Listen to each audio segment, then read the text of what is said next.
Assalamualaikum para orang tua dan guru yang ada di luar sana. Terima kasih sudah mengklik video ini. Jangan lupa subscribe terlebih dahulu sebelum menonton video ini.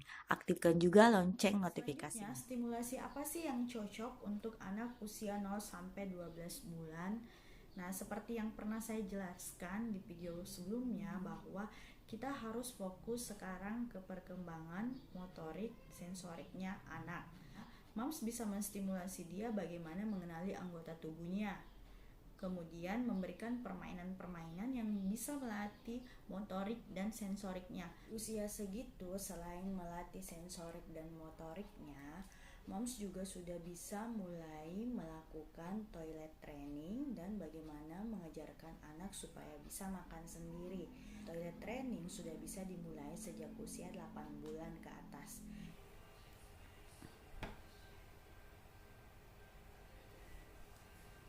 Tapi kendala dari toilet training ini, moms mungkin akan menemui kesulitan di mana moms akan mencuci banyak celana, kemudian bagaimana memiliki kesabaran untuk melatih anak. Jika dilatih berulang-ulang, nanti pastinya akan bisa. Kemudian yang kedua, bagaimana melatih anak supaya bisa makan. Jadi moms sudah bisa mulai memberikan makanan yang bisa dipegang untuk dimakan sendiri.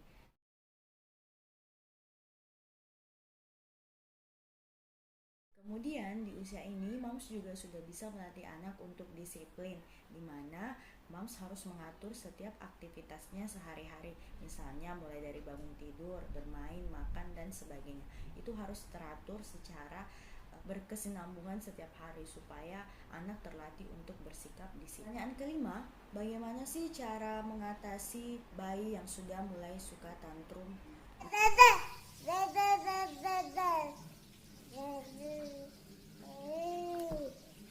Ini nih yang saya alami sekarang. Yang perlu moms lakukan, yang pertama adalah menenangkan anak terlebih dahulu, kemudian memberikan apa yang dia inginkan ketika hal tersebut memang bisa untuk diberikan.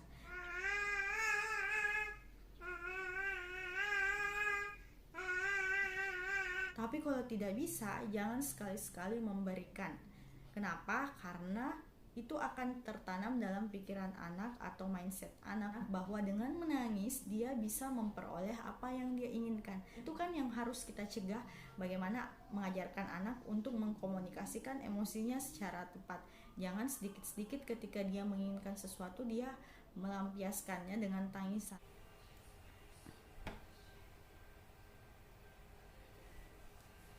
Itu untuk mencegah hal yang seperti itu terjadi.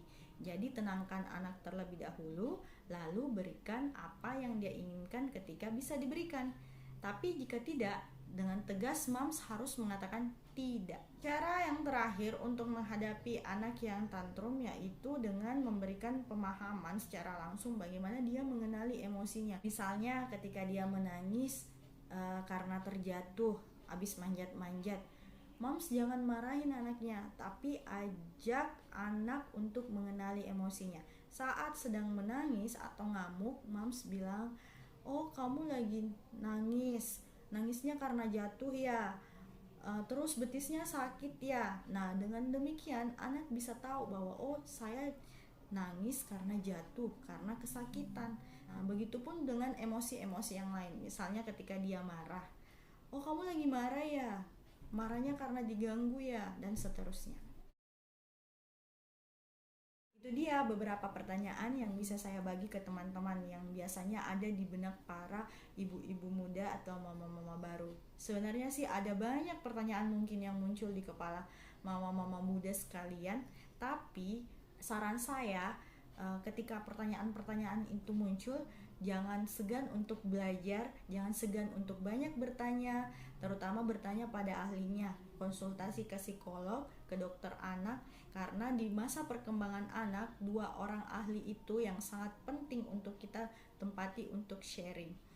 Banyak bertanya sama ibu-ibu muda yang sudah mempunyai pengalaman sebelumnya. Kemudian tutup telinga terhadap komentar-komentar orang-orang di sekeliling kita mengenai anak kita.